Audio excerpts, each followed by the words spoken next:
క్రియ ఒక కృషి. ఇది ఒక అద్భుతమైన కృషి.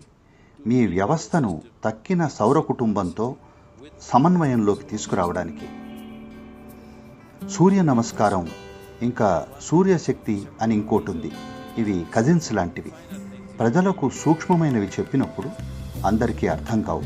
అందుకని దాన్ని కొంచెం తేలిక చేస్తాం. మీరు మీ దేహానికి ఇంకా అతిపెద్దదైన సౌర దేహానికి ఒక సమన్వయం తీసుకురాగలిగితే, ఇది చిన్న దేహం, పెద్ద దేహం అంటే సౌర కుటుంబం. ఈ రెండు ఒకటిగా ఉంటే మీ శారీరక, మానసిక ఇంకా లౌకిక శ్రేయస్సు పెద్ద శ్రమ లేకుండానే లభిస్తుంది. మీరు చేసేవన్నీ చక్కగా చేయగలుగుతారు. అందుకని సూర్యక్రియ అసలైన సాధన. సూర్య నమస్కారం కొద్దిగా తేలికపాటిది. సూర్య శక్తి మరింత స్థూలమైంది. అది కండలు పెంచడానికి,